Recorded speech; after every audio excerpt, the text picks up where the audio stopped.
ആകുലനായി വ്യാകുലനായി സ്വന്തം നാടിന്റെ മറുഭാഗത്തുള്ള ഒരു ഗുഹയുടെ വന്യമായ ഇരുണ്ട നിശബ്ദതയിൽ ധ്യാനനിമഗ്നനായിരിക്കുന്ന ആ സമൂഹത്തിന്റെ പ്രതിനിധിയായ ഒരു 40 വയസ്സുകാരന്റെ മനസ്സിലെ ഖിന്നമായ ഭാവങ്ങൾക്ക് വിരാമം സൃഷ്ടിച്ചുകൊണ്ട് ആകാശലോകത്ത് നിന്ന് ആദ്യമായി വിണ്ണിൽ നിന്ന് മണ്ണിലേക്ക് പ്രപഞ്ച സിട്ടാവിന്റെ വഹിയുമായി കടന്നു വന്ന റൂഹുൽ അമീൻ മലക്ക് ജിബ്രീൽ അലൈഹിസ്സലാത്തു വസ്സലാം ആദ്യമായി കടന്നു വന്നുകൊണ്ട് ഇഖ്റാ ബിസ്മി റബ്ബിക്കല്ലദീ ഖലഖ എന്ന വായനയുടെ പുനർവായനയുടെ സത്യസാക്ഷ്യവുമായി ആ നൂറ്റാണ്ടിലേക്ക് നന്മയുടെ വെളിച്ചം കൊടുക്കാൻ വേണ്ടി കടന്നു വന്ന അല്ലാഹുവിന്റെ വിശുദ്ധമായ ഖുർആൻ.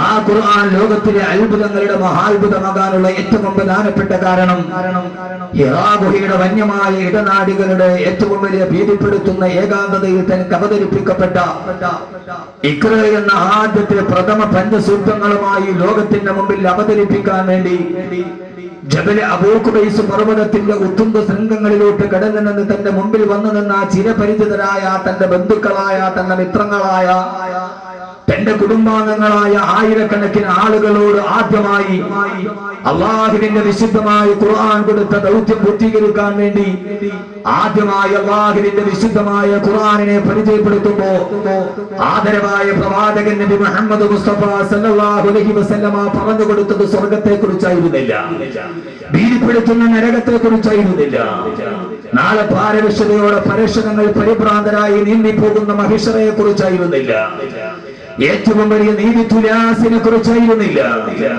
തന്റെ മുമ്പിലോട്ട് വന്ന ആളുകളോട് ആദ്യമായി മദ്യം പാപമാണെന്നല്ല പറഞ്ഞത്, പലിശ വർജിക്കണമെന്നല്ല പറഞ്ഞത്, ഈ പെണ്ണിനെ ജീവനോട് കുടിച്ചു മൂടണമെന്നല്ല പറഞ്ഞത്.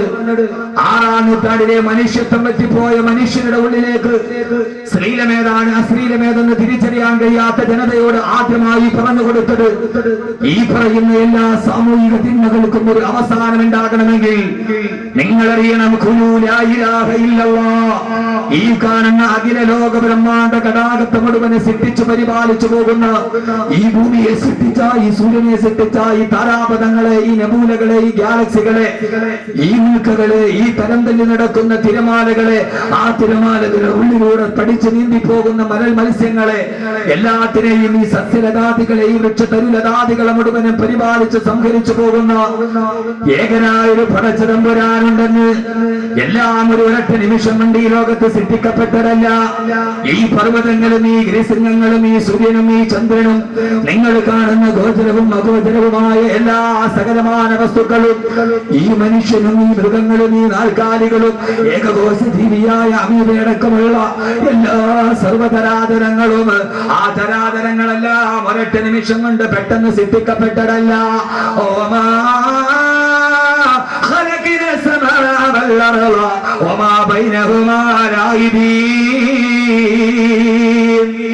അള്ളാഹുവിന്റെ ഏറ്റവും വലിയ ദുർവാക്യം പടക്കി കൊടുത്തുകൊണ്ട് നിങ്ങൾ അറിയണേ, എല്ലാവരും അറിയേണ്ട സത്യമേതാണ്.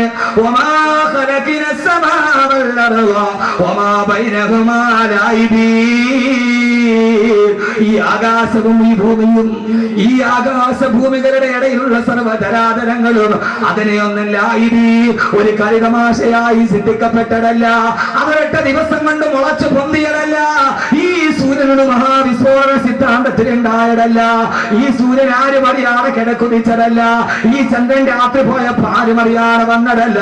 ഇതിന്റെ എല്ലാ പുറകിലൊരു സിട്ടാവുണ്ട്. ആ സിട്ടാവാണ്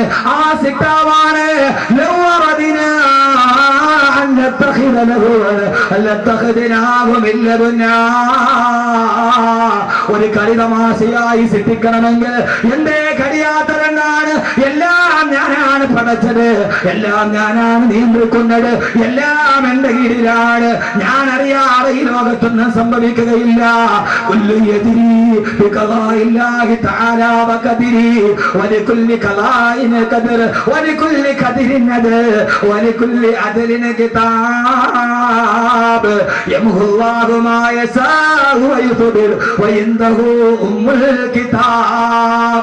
എല്ലാം രേഖപ്പെടുത്തി വെച്ചത് ഞാനാണ്. ഭാവിയും ഭൂതവും വർത്തമാനവും അറിഞ്ഞതും അറിയാത്തതും രഹസ്യവും പരസ്യമായതും നെഞ്ചിന്റെ ഉള്ളിൽ ഉറപ്പിച്ചു വെച്ചതും കണ്ണിന്റെ ഉള്ളിൽ ആരും അറിയാതെ വന്നു പോയതും എല്ലാം അറിയുന്ന ഒരു തമ്പുരാനുണ്ട്. ഇതെല്ലാം എന്റേതാണ്, എന്റേതാണ്. ഞാൻ അറിയാതെ ലോകത്തൊന്നും സംഭവിക്കുകയില്ല. അവനാണ് അല്ലാഹു സമദ് ലം യലിദ് വലം യൂലദ് വലം യകുൽ ലഹു കുഫുവൻ അഹദ്. അവൻ ഏകനാണ്, അവൻ ജാതനല്ല, അവൻ ഭൂജാതനല്ല, അവൻ സമാനനല്ല, അവൻ നിരാശ്രയനാണ്, അവൻ പരാശ്രയനല്ല. അതുകൊണ്ട് ശാസ്ത്രലോകമേ ദൈവഗണം കണ്ടുപിടിച്ചപ്പോ ദൈവത്തെ സൃഷ്ടിക്കാൻ കഴിയുമെന്ന് വെല്ലുവിളിച്ചവര് നാസ എന്ന ബഹിരാകാശ കേന്ദ്രത്തിൽ ആകാശത്തിലേക്ക് നോക്കി ചൊവ്വയിലെ വെള്ളം കണ്ടുപിടിച്ചവനെ, സൂര്യനായുസ് നിശ്ചയിച്ചവനെ, 500 കോടി വർഷം മാത്രമേ, 500 വർഷം മാത്രമേ ഇനി സൂര്യനെ സഞ്ചരിക്കൂ എന്ന് പറഞ്ഞവനെ ഇല്ല. വശംസു തജ്രി ലിമുസ്തഖരില്ല.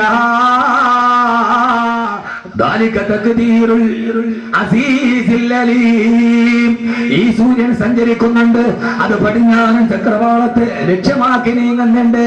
അത് രാവിലെ അരുണോദയത്തിന്റെ പുണ്യപ്രഭാതമായി നാളെ ഉദിക്കുന്നുണ്ട്.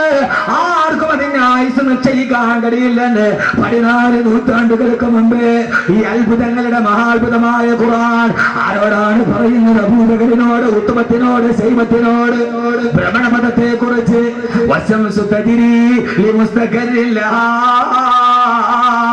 ഈ സൂര്യനൊരു ഭ്രമണപഥമുണ്ടെന്ന് ഒട്ടകമല്ലാതെ മറ്റൊരു വാഹനത്തിൽ കയറിയിട്ടില്ലാത്ത അബൂജഹലിനോട് ബിഫോർ 1500 years ago 1500 വർഷം മുമ്പ് അബൂജഹലിനോട് ഖുർആൻ പറയുകയാണ് സൂര്യനൊരു ഭ്രമണപഥമുണ്ടെന്ന്. പറയാൻ കഴിഞ്ഞ ഖുർആൻ അല്ലാതെ ലോകത്തിലെ ഏറ്റവും വലിയ അത്ഭുതം ഏതാണുള്ളത്? ഏറ്റവും വലിയ അത്ഭുതം അബൂജഹലിനോട് ഖുർആൻ പറയുന്നത് ലാത്തയെയും ഉസ്സയെയും കുറിച്ചിട്ടല്ല. 1500 വർഷങ്ങൾക്കപ്പുറം സ്ത്രീകൾ നന്നായിട്ട് കെട്ടിരിക്കണം. ആദ്യം ചിലപ്പോൾ ദഹിക്കണമെന്നില്ല, പക്ഷെ ഖുർആനെ പരിചയപ്പെടുത്തുക എന്നുള്ളത് എന്റെ മുമ്പിൽ ഒരു ദൗത്യമാണ്. കാരണം നമ്മൾ ഈ കയറി ഉണ്ടംപൊരി തിന്നുന്ന ലാഘവത്വത്തോടെ ഖുർആൻ എന്ന് പറയുന്ന ഈ കുട്ടികൾ 6666 ആയത്തുകൾ, ഈ കൊച്ചു കുഞ്ഞുങ്ങളുടെ ഹാഫിദ് അതിന് ഏറ്റവും പ്രായം കുറഞ്ഞ ആളാരാ? ഹാഫിദ് എത്ര വയസ്സ്? 12 വയസ്സ്. 12 വയസ്സുള്ള ഈ കുഞ്ഞിന്റെ ഹൃദയത്തിന്റെ ഉള്ളിൽ ലോകരഹസ്യങ്ങളുടെ ചുരുളുകൾ ഒതുക്കി വെക്കാൻ എത്ര വർഷം കൊണ്ട് ഹാഫിദായത്? 2.5 വർഷം കൊണ്ട് കഴിഞ്ഞെങ്കിൽ മോനെ വർക്കലയിൽ സാമാന്യ ബുദ്ധിയില്ലാത്തൊരു കൊച്ചുകുട്ടിയുടെ മന്ദബുദ്ധിയാണ് ആ കുട്ടി. ചന്ദ്രശേഖരൻ നായർ സ്റ്റേഡിയത്തിൽ വന്ന് 10,000 മുമ്പിൽ നന്നായി സംസാരിക്കാൻ അറിയാത്ത, അമ്മയെ ഉപ്പ എന്ന് വിളിക്കാൻ അറിയാത്ത ഒരു മന്ദബുദ്ധിയായ, ബുദ്ധിമാന്യം സംഭവിച്ച 7 വയസ്സുകാരന്റെ ഹൃദയത്തിന്റെ ഉള്ളിൽ ഈ ഖുർആൻ അതിന്റെ ഉള്ളിൽ ഭംഗിയായി സൂക്ഷിക്കപ്പെടുന്നുവെങ്കിൽ ഈ ഖുർആൻ അത്ഭുതങ്ങളുടെ മഹാത്ഭുതമാണ്. ഭഗവത്ഗീത മുഴുവനെ കാണാതെ പഠിച്ചൊരു ഹൈന്ദവ പുരോഹിതൻ ചരിത്രത്തിലില്ല. ബൈബിൾ മുഴുവനെ കാണാതെ പഠിച്ച ഒരു ക്രൈസ്തവ പുരോഹിതൻ ചരിത്രത്തിലില്ല. പോപ്പിന് പോലും, വത്തിക്കാനിലെ പോപ്പിന് പോലും ബൈബിളിന്റെ പഴയ നിയമവും പുതിയ നിയമവും പൂർണ്ണമായിട്ടറിയില്ല. ഇവിടുത്തെ 12 വയസ്സുകാരന് ഖുർആൻ മുഴുവനും കാണാതെ അറിയാം. ഖുർആൻ ഒരു അമാനുഷികമാണ്. എന്തുകൊണ്ട്? എന്നാൽ ഞാൻ പറഞ്ഞല്ലോ, ഖുർആൻ അബൂജഹലിനോടാണ് പറയുന്നത്. അബൂജഹലെ, അന്ന് ഒട്ടകമല്ലാതെ വേറൊരു വാഹനത്തിന് അവർ കയറിയിട്ടില്ല. ആയത്തിറങ്ങി വശംസ് തജ്രീരി മുസ്തഖരില്ല. ഈ സൂര്യനൊരു ഭ്രമണപഥമുണ്ട്. അബൂജഹൽ ഭ്രമണപഥം പോയിട്ട് ഭ്രമണം തന്നെ നഷ്ടപ്പെട്ടു പോയ ആളാണ് അബൂജഹൽ. എന്നാ നിങ്ങളൊരു കാര്യം ചിന്തിച്ചോ, എന്നാ ഈ ഖുർആൻ ശാസ്ത്രം പറയാൻ വേണ്ടി വന്ന ഗ്രന്ഥവുമല്ല. സഹോദരിമാര് നന്നായിട്ട് കേൾക്കണം. ദേടനയുടെ സീരിയൽ മാതിരി പെട്ടെന്ന് നിങ്ങളുടെ കരച്ചിൽ വരില്ല. പച്ചപ്പൊട്ടികൾ ഇങ്ങോട്ട് നോക്കുക. അപ്പൊ നന്നായിട്ട് ഖുർആൻ എന്ന് ഈ കേട്ടത് എന്നെ കേട്ട് ഖുർആൻ ഒന്ന് അറിഞ്ഞിട്ട് ഇന്ന് ഇവിടെ വെച്ച് നമ്മളൊരു ഖുർആൻ പ്രേമിയായി മാറണം. ഞാൻ അതാ പറയുക. യഥാർത്ഥത്തിൽ ഖുർആനോ യഥാർത്ഥത്തിൽ ഖുർആനോ ശാസ്ത്രം പറയാൻ വേണ്ടി വന്നൊരു ഗ്രന്ഥമല്ലതാണ്. ഖുർആനിലെ 6666 ആയത്തുകളിൽ 1000-ൽ പരം വരുന്ന ആയത്തുകൾ ശാസ്ത്രവുമായി ബന്ധപ്പെട്ടതാണ്. Astronomy, geography, biology, physics, chemistry എല്ലാം ഖുർആനിലുണ്ട്. 1000-ലധികം ആളുകൾ ശറഇന്റെ ഫിഖ്ഹിന്റെ നിയമം പറഞ്ഞതിനേക്കാൾ ഖുർആൻ ശാസ്ത്രത്തിന്റെ രഹസ്യമാണ് പറഞ്ഞത്. എന്നാൽ ഖുർആന്റെ ലക്ഷ്യം ശാസ്ത്രം പറയൽ. ഇത് എന്തിട്ട് മനുഷ്യന്മാരായത്. അള്ളാഹു തൗഫീക്ക് നൽകട്ടെ. 2 മണിക്കൂർ കൊണ്ട് ഖുർആനിനെ ഞാനൊന്ന് പരിചയപ്പെടുത്തുക. ലാസ്റ്റ് ഇൻഷാല്ലാഹ് നല്ല വാദം പറഞ്ഞ് അവസാനം 10 സലാത്ത് ഒരു ദുആ നമുക്ക് പിരിയും. അള്ളാഹു തൗഫീക്ക് നൽകട്ടെ. ഇന്ന് ഈ നാടിന്റെ ആഘോഷമാണ്. ഇന്ന് മലക്കുകൾ ആകാശത്ത് നിന്ന് ഭൂമിയിലേക്ക് നോക്കി അത്ഭുതത്തോടെ അള്ളാഹുവിനോട് ചോദിക്കും, അള്ളാഹുവേ, ഇവരാണോ രക്തച്ചൊരിച്ചിലുണ്ടാക്കുമെന്ന് ഞങ്ങൾ പ്രതിഷേധം രേഖപ്പെടുത്തിയ അടിമകളെന്ന് വാനലോകത്തിന്റെ 10,000-കണക്കിന് മലക്കുകൾ ഭൂമിയെ നോക്കിയിട്ട് അഭിമാനത്തോടെ പുഞ്ചിരിക്കുന്ന രാത്രിയാണിത്. ഈ രാത്രി വെറും രാത്രിയല്ല. LLB കോളേജിന് ബിരുദമെടുത്തവനെ നോക്കി മലക്കുകൾ ചിരിക്കില്ല. പക്ഷേ 12 വയസ്സുകാരൻ മുതൽ 15 വയസ്സുകാരൻ നോക്കിയിട്ട് ഇന്ന് മലക്കുകൾ ചിരിക്കും. കാരണം എന്താ? വിഷയം വിട്ടുപോകണ്ട. യഥാർത്ഥത്തിൽ ഖുർആൻ ശാസ്ത്രം പറയാൻ വേണ്ടി വന്നത്. ശാസ്ത്രം പറയല് ഖുർആന്റെ ലക്ഷ്യമേല. നമ്മളെല്ലാരും പറഞ്ഞെന്താ? ഖുർആൻ ശാസ്ത്രമാണ്. നമുക്കെന്നാ ശാസ്ത്രം വിട്ട് അറിയത്തില്ലതാനും. എന്നാൽ ഖുർആന്റെ ലക്ഷ്യമോ ശാസ്ത്രം പറയലല്ല. എവിടെയൊക്കെ ശാസ്ത്രം പറഞ്ഞിട്ടുണ്ടോ അപ്പോഴൊക്കെ ഖുർആനിൽ ഒരു ശൈലി കാണാം, ഇടയ്ക്ക് കയറിയിട്ട് മാറ്റും. ഇത് ഖുർആന്റെ ലക്ഷ്യമല്ല, എന്റെ ലക്ഷ്യം ഇതല്ല. ലോകത്തിലെ ഏറ്റവും വലിയ ഒരായത്തിന്റെ പകുതിയിൽ ശാസ്ത്രം നിർത്തും. കേട്ടോ, അല്ലാഹുവിന്റെ ഖുർആൻ പറഞ്ഞു,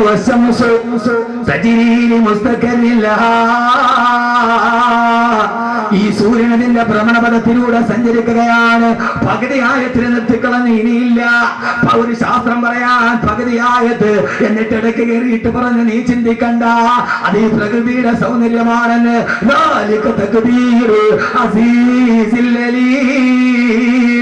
ഇത് ഏകനായ പ്രതാപവാനായ റബ്ബിന്റെ തീരുമാനമാണ്.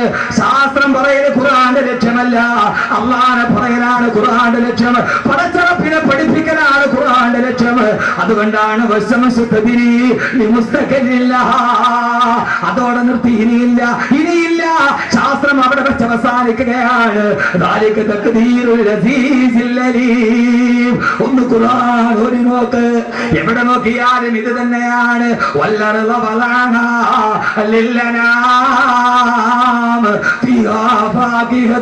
والنخل ذات الأكمام والحب الأسف والريحان فبأي آلاء ربكما تكذبان والأرض ഭൂമി ഇത് സർവ്വ മനുഷ്യന് വേണ്ടി പടക്കപ്പെട്ടതാണ്. ഖുർആന്റെ ഏറ്റവും വലിയ സന്ദേശം ഇതാണ്. ഈ ഭൂമി, ഈ പരന്നു കിടക്കുന്ന ഭൂമി, ഈ ഗോളാകൃതിയുള്ള ഭൂമി, അത് ഒരാൾക്ക് വേണ്ടി പടക്കപ്പെട്ടതല്ല. ഇത് മുസ്ലിമിന് വേണ്ടി മാത്രമല്ല. ഇത് ജൈനന്, പാഴ്സിക്ക്, ക്രൈസ്തവന്, ബൗദ്ധന്, മതമുള്ളവനില്ലാത്തവന്, നിരർത്ഥകവാദിക്ക്, പദാർത്ഥവാദിക്ക്, ഏറ്റവും വലിയ ഭൗതികവാദിക്ക്, എല്ലാവർക്കും വേണ്ടിയാണ് ഈ ഭൂമി. ഈ ഭൂമി എല്ലാവർക്കും ജീവിക്കാൻ അനുമാനമുള്ളതാണ്. ഒരാൾക്കും വേണ്ടി മാത്രമല്ല ഭൂമിയെ പടക്കപ്പെട്ടത്. എന്നിട്ട് പറഞ്ഞിട്ടുള്ള പറയുകയാണ്,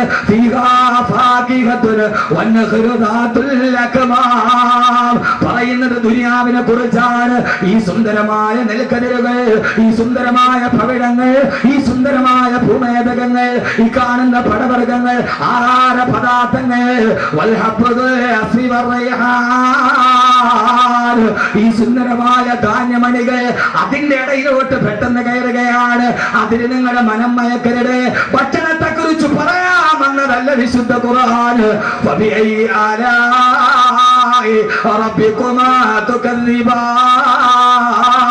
പടച്ചറപ്പിന്റെ ഏതനുഗ്രഹങ്ങളെയാണ് നിങ്ങൾ വിസ്മരിക്കുന്നത്?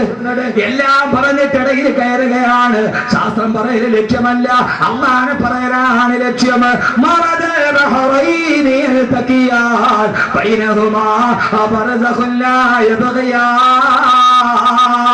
എത്ര ആളുകൾ ഓടുന്ന സൂറത്താണിത്.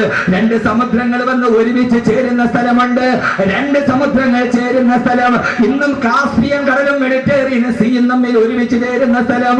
2 കടലുകൾ എവിടെ വെച്ചാണോ സംഗമിക്കുന്നത്, ആ സംഗമിക്കുന്ന സ്ഥാനത്ത്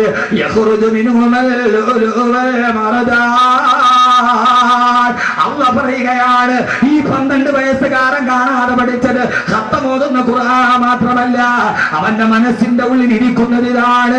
2 കടലുകൾ ഒരുമിച്ച് ചേർത്തവൻ. 2 കടലുകൾ എവിടെയാണോ ഒരുമിച്ച് ചേർന്നത് അവിടെ നിങ്ങൾ മുങ്ങി നോക്കുക.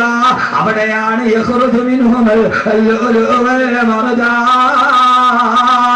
കടലിന്റെ അടിയിൽ നിന്ന് കിട്ടുന്ന ഏറ്റവും വിലപിടിപ്പുള്ള രത്നങ്ങളും പവിഴമുത്തുകളും ഗോമേതകങ്ങളും അവിടെ തന്നെയാണ് സ്ഥാപിക്കപ്പെട്ടിട്ടുള്ളതെന്ന് ഓതി പറയുന്നത്.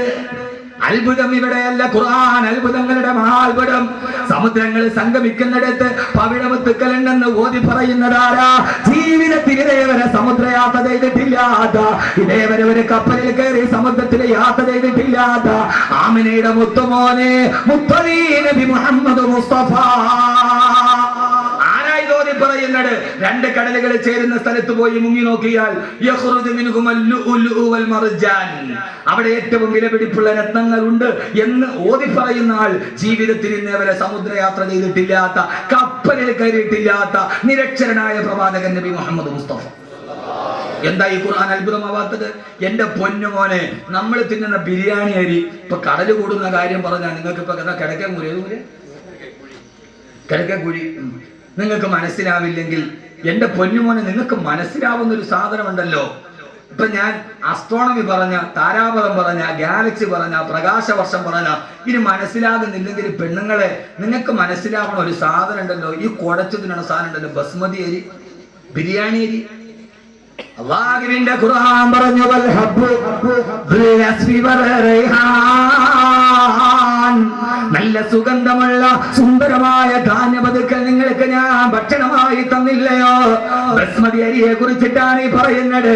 മസാല ഇടാതെ വേവിച്ചാൽ തന്നെ സ്വതവേ മണമുള്ള വൽ ഹബ്ബു ബിൽ അസ്ഫി വർ റൈഹാൻ, നല്ല മണമുള്ള ധാന്യപദാർത്ഥങ്ങളെ നിങ്ങൾക്ക് തന്നത് ഞാനല്ലയോ എന്ന് വിശുദ്ധ ഖുർആൻ. സൂറത്തുൽ റഹ്മാൻ അറിയാത്ത ആരായി കൂട്ടത്തിലുള്ളത്? നീ ഓതുന്നത് ഇതാണ് ഞാൻ പറഞ്ഞത്. ഖുർആനിൽ നിന്ന് പരിചയപ്പെടുന്നു. വൽ ഹബ്ബു ദുൽ അസ്ഫി വർ റൈഹാൻ, ബസ്മതി അരി വെറുതെ മസാല ഇടാതെ വേവിച്ചാൽ തന്നെ അതിനൊരു മണമുണ്ട്. വൽ ഹബ്ബു ദുൽ അസ്ഫി വർ റൈഹാൻ. ഖുർആൻ എന്ന് പറഞ്ഞാൽ മൂല്യാക്കുട്ടത്തിന് മയ്യത്തിന്റെ ചുവട്ടിലിരുന്ന് ഓതിയിട്ട് കൈമടക്ക് മേടിക്കാനുള്ളതാണ് എന്ന് ലോകത്ത് പറഞ്ഞു നടക്കുന്നവരോട് യഥാർത്ഥത്തിൽ ഖുർആൻ അതല്ല. അതുകൊണ്ടാണ് നിങ്ങൾ യഥാർത്ഥത്തിൽ ഈ ഖുർആൻ എന്ന് മാറിപ്പോയത്. എന്തുകൊണ്ട്? ലോകത്ത് രണ്ട് വിദ്യാഭ്യാസ ധാരകളുണ്ട്. ഞാൻ പറഞ്ഞ മനസ്സിലാവണുണ്ടോ? അതോ അത് തന്നെ പറയണോ? പഴയ കഥ പറയണോ? മോനെ, രണ്ട് വിദ്യാഭ്യാസ ധാരകളുണ്ട്. ഇപ്പൊ യഹിയാക്കൻ സാഹിബ് മരിച്ചപ്പോ അള്ളാഹു അദ്ദേഹത്തിന്റെ ഖബർ വിശാലമാക്കി കൊടുക്കട്ടെ. ഈ ആയത്തിന്റെ വെളിച്ചം ആ മണ്ണിനടിയിൽ അള്ളാഹു നൽകി അനുഗ്രഹിക്കട്ടെ. ഇവർക്ക് വേണമെങ്കിൽ അദ്ദേഹത്തിന്റെ പേരിൽ ഒരു ഇംഗ്ലീഷ് മീഡിയം സ്കൂളും തുടങ്ങാം, കഴിയില്ലേ? പക്ഷേ അവരാദ്യം തിരഞ്ഞെടുത്തത് ഏതാണ്? ഖുർആൻ പഠിപ്പിക്കുന്ന ഒരു സ്ഥാപനമാണ്. ലോകത്ത് രണ്ട് വിദ്യാഭ്യാസ ധാരകളുണ്ട്. അതാണ് എന്റെ പ്രിയപ്പെട്ട സഹോദരിമാരെ നമ്മളെ ഖുർആനിൽ നിന്ന് മാറ്റി. നമ്മുടെ ആഗ്രഹം എന്താ? എന്റെ മോൻ UK പോയി പഠിക്കണം, MBBS എടുത്തിട്ട് വരണം. പിന്നെ ഞാൻ ആരായി? UK പഠിക്കാൻ എന്റെ മോൻ പോയാൽ പിന്നെ അവൻ ദുനിയാവിലെ രാജാവായി. അതുകൊണ്ട് തന്നെ നിങ്ങൾ നെടുമങ്ങാട് മുതൽ തിരുവനന്തപുരം, ഈ അടുത്ത് പനവൂരടക്കമുള്ള മുഴുവൻ ടൗണിൽ നിങ്ങൾ നോക്കിക്കോ, ഏത് ഇലക്ട്രിക് പോസ്റ്റിലും 2 പരസ്യമാണ് ഇന്ന് കേരളത്തിൽ കൂടുതൽ. ഏത് ഇലക്ട്രിക് പോസ്റ്റ് നോക്കിയാലും 2 പരസ്യമില്ലാത്ത ഒരു ഇലക്ട്രിക് പോസ്റ്റ് നെടുമങ്ങാട് ടൗണിലോ പനവൂരോ കാണാൻ പറ്റില്ല. അത് ഒന്ന് UK പഠിക്കാൻ അവസരം, അതില്ലാത്തൊരു പോസ്റ്റ് നിങ്ങൾ കാണിച്ച UK സർവ്വടെ ചെയ്ത പോസ്റ്റ്. കാരണം എല്ലാവരും ഇപ്പോഴത്തെ ആഗ്രഹം മോൻ UK അവൻ UKG തന്നെ അവന് മാർക്ക് കിട്ടിയിട്ടുണ്ടാവില്ല, പക്ഷെ അവൻ UK പോകണം. 2 പരസ്യം, ഒന്ന് UK പഠിക്കാൻ അവസരം. പിന്നെ കേരളത്തിൽ ഇപ്പോ ഏറ്റവും കൂടുതലുള്ള മറ്റൊരു പരസ്യം, മൂലക്കുരു ഓപ്പറേഷൻ ഇല്ലാതെ സുഖപ്പെടുത്തും. നിങ്ങൾ ചിരിക്കുന്നുണ്ട്, നിങ്ങളൊന്ന് ചിന്തിച്ചു നോക്കി. യഥാർത്ഥത്തിൽ ഞാൻ പറഞ്ഞത് സത്യമല്ലേ? അതില്ലാത്തൊരു പോസ്റ്റുകൾ കാണിച്ചു. യഥാർത്ഥത്തിൽ എന്തുകൊണ്ട് 2 വിദ്യാഭ്യാസം എന്ന് ലോകത്തുണ്ട്. ഒന്ന് യൂറോപ്യൻ വിദ്യാഭ്യാസം, മറ്റൊന്ന് ഒന്ന് യൂറോപ്പിന്റെ വിദ്യാഭ്യാസം, മറ്റൊന്ന് ഖുർആന്റെ വിദ്യാഭ്യാസം. എന്റെ പ്രിയപ്പെട്ട സഹോദരിമാരെ, സഹോദരങ്ങളെ, മാതാപിതാക്കൾ, നമ്മൾ ഏതിന് പ്രാമുഖ്യം നൽകുന്നു? നമ്മൾ പ്രാമുഖ്യം നൽകുന്ന യൂറോപ്പിന്റെ വിദ്യാഭ്യാസത്തിനാണ്. യൂറോപ്പിന്റെ വിദ്യാഭ്യാസവും ഖുർആന്റെ വിദ്യാഭ്യാസവും തമ്മിലുള്ള ഏറ്റവും പ്രകടമായ വ്യത്യാസം, യൂറോപ്പ് അള്ളാനെ മറപ്പിച്ചു കളയും.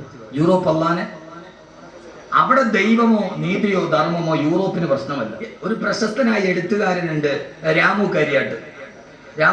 നടന്നൂടെ? രാമു കരിയാട്ട് നടന്നൂടെ? അവിടെ ചായക്കടത്തിന് രാമു ഇല്ല. രാമു കരിയാട്ട് ചെമ്മീന്റെ സംവിധായകനാണ്. ചെമ്മീൻ എന്ന സിനിമയുടെ സംവിധായകനാണ്. ഞാൻ സിനിമയിൽ പറയുന്നത് നിങ്ങൾ ഉദ്ദേശിക്കുന്ന പോലെ എൻ്റെ വായനയുടെ ലോകം വിശാലമാണ്. ഞാൻ ഒന്നി മാത്രം ഒതുങ്ങിക്കൂടാൻ ആഗ്രഹിക്കുന്ന ഒരാളല്ല. എൻ്റെ വായനയുടെ ലോകം നിങ്ങൾ ഉദ്ദേശിക്കുന്നതിനപ്പുറം വിശാലമാണ്. രാമു കരിയാട്ട് ചെമ്മീന്റെ സംവിധായകനാണ്. അതിനേക്കാൾ വലുത് ഈ കേരളത്തിലെ ഏറ്റവും മനോഹരമായ എഴുത്തുകാരനാണ്.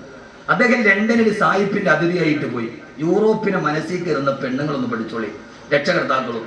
ലണ്ടനിൽ പോയി സായിപ്പിന്റെ അതിഥിയായിട്ട് താമസിച്ചു.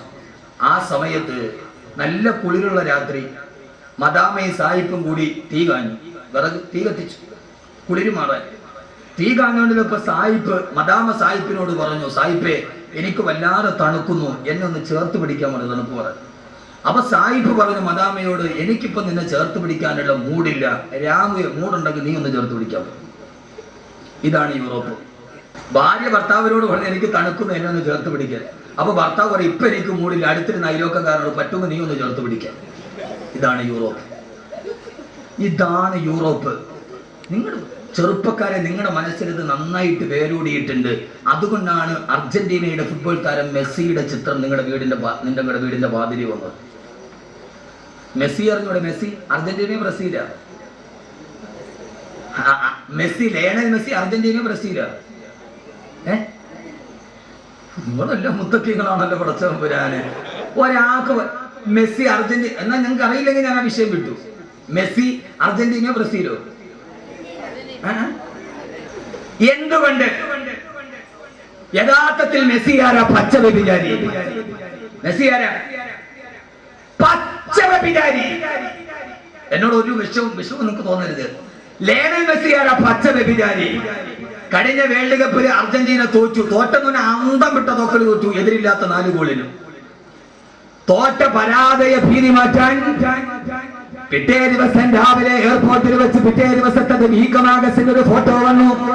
കഴിഞ്ഞ വേൾഡ് കപ്പിലെ അർജന്റീന 4 ഗോളിന് തോറ്റു കഴിഞ്ഞപ്പോ ആ പരാജയത്തിന്റെ നിരാശ മാറ്റാൻ അലക്കി പോട്ട് വസ്ത്രമില്ലാത്ത കാമുകിയെ കെട്ടിപ്പിടിച്ചുകൊണ്ട് ഹവായ് ദ്വീപിലേക്ക് വ്യഭിചാരത്തിന് പോയ ആളാണ് ലയണൽ മെസ്സി. ആ വ്യഭിചാരത്തിന് പോകുന്ന സമയത്ത്, വ്യഭിചരിക്കാൻ പോകുന്ന സമയത്ത്, സാധാരണ വ്യഭിചരിക്കുന്നത് ആരും അറിയാതെയാ. വ്യഭിചരിക്കാൻ പോകുന്ന സമയത്ത് എയർപോർട്ടിലോട്ട് പോകുമ്പോ പത്രക്കാരുടെ മുമ്പിൽ കാമുകിയെ ചേർത്ത് പിടിച്ചിട്ട് ഫോട്ടോയ്ക്ക് പോസ്റ്റ് ചെയ്ത പച്ച വ്യഭിചാരിയാണ് ലയണൽ മെസ്സി. കാരണം യൂറോപ്പിലെ വ്യഭിചാരം ഒരു പ്രശ്നമല്ല. പക്ഷേ എന്റെ പ്രിയപ്പെട്ട സഹോദരങ്ങളെ, യൂറോപ്പ് പഠിപ്പിക്കുന്നത് ഈ വിദ്യാഭ്യാസമാണ്. യൂറോപ്പ് പഠിപ്പിക്കുന്നത് ഈ വിദ്യാഭ്യാസമാണ്. അതിലേക്ക് നമ്മുടെ മസ്തിഷ്കം കൊണ്ടുപോയി പണയം വെച്ചപ്പോ അല്ലാഹുവിന്റെ ഖുർആന്റെ വെളിച്ചം നമുക്ക് നഷ്ടപ്പെട്ടു പോയി. കിതാബുൻ അൻസൽനാഹു ഇലൈക ലിതുഖ്രിജന്നാസ മിനൽ ളുലുമാതി ഇലൻ നൂർ. മനുഷ്യന്റെ ഹൃദയത്തിലേക്ക് വെളിച്ചം കൊടുക്കാൻ വേണ്ടി വന്ന, തമസിൽ നിന്ന് ജ്യോതിസിലേക്ക് കൊണ്ടുവരാൻ വേണ്ടി വന്ന ലോകത്തിലെ ഏറ്റവും വലിയ വ്യഭിചാരിയെ പോലും, ലോകത്തിന്റെ ഏറ്റവും വലിയ വ്യഭിചാരിയെ പോലും എന്റെ പ്രിയപ്പെട്ട സഹോദരങ്ങള് യൂറോപ്പിലെ വ്യഭിചാരിയെ നന്നാക്കാൻ എൻസൈക്ലോപീഡിയ ബ്രിട്ടാനിക്കയ്ക്ക് കഴിയില്ല. ഖുർആൻ അത്ഭുതമാകുന്നത് എങ്ങനെയാ? യൂറോപ്പിലെ വ്യഭിചാരിയെ നന്നാക്കാൻ ബ്രിട്ടീഷ് ലൈബ്രറി ഇരിക്കുന്ന എൻസൈക്ലോപീഡിയ ബ്രിട്ടാനിക്കയുടെ 12 വാല്യങ്ങൾ ബ്രിട്ടീഷ് ലൈബ്രറി ഇരിക്കുന്നുണ്ട്.